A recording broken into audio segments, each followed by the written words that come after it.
A couple seasons ago, before Saka's hamstring injury, I stressed the need for a rotation player or somebody that is a like for like, or the thing that I believe realistically we could try and get, the player we could get that for the right profile would be a like for like, so that our levels don't drop off when Saka's not playing.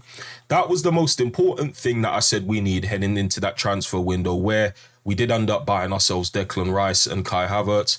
I wanted also a right winger that I felt would be good enough to not drop the levels. And the name I always said was Mohammed Kudus. Now, time has passed.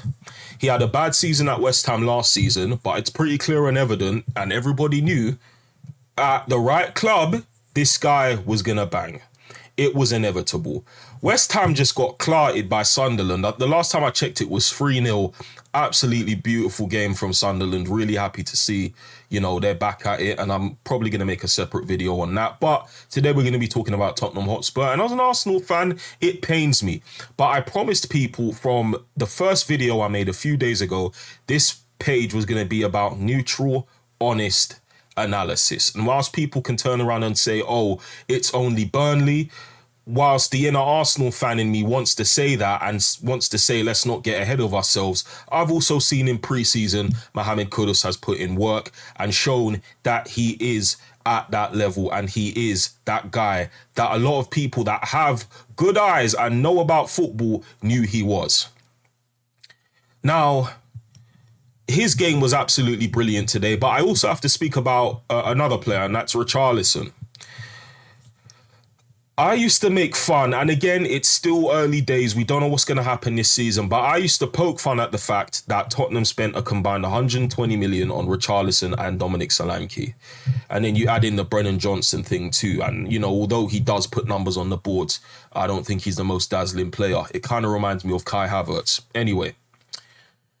Richarlison, new man under Thomas Frank. Why am I not surprised? He's being used to hold up the ball, dictate play, even playmaking in some instances. I didn't even know that he had that passing in his bag, that vision in his bag. I thought he was an absolute donkey. And, today and the PSG game were reflections of how I think he's going to be used under Thomas Frank, which is a slightly less technical version of Gabriel Jesus when he first landed at Arsenal, which was hold up play, dribbling about, giving the other attackers time to run into space, and just being in and around it all, whilst also being a great poacher. Two really brilliant goals today off of two really brilliant deliveries from Mohammed Kudus under contention. That's the thing. He was being contested when he made these crosses, and that's dangerous. Kyle Walker had an open cross, couldn't even accurately cross it to get a goal back for Burnley. So Kudus under pressure, he's nutmegging guys, he's crossing on his weak foot, and it's getting to the Tottenham players, bro. And Richarlison, two outstanding goals. The first one, I feel like it was a bit of negligent defending from Kyle Walker. I was even saying he's being a double agent, but that second goal is absolutely undeniable. That second goal was absolutely incredible. And then Richarlison again, I believe it was Sarr that got the assist, but the link-up play and then that Burnley defender claiming that he got hit in the face was childish. Richarlison for the link-up play, again, muscling off players, dropping deep, waiting for players to get forward, and he did the same thing. They unleashed Brennan Johnson, and he does a beautiful chip on, I believe, his strong foot, but from the left side. So from his weaker side, and they make it 3-0, and that's Bob's your uncle. Solanke could have got on the score sheet as well today.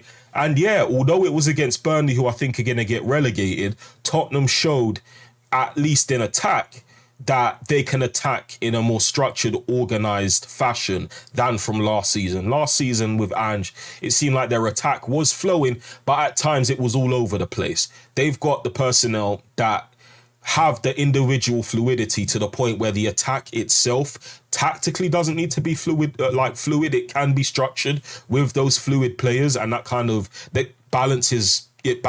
One complements the other. Sometimes you may have a fluid attack with rigid players, and it may not always work out in the best, and you'll get caught in transition.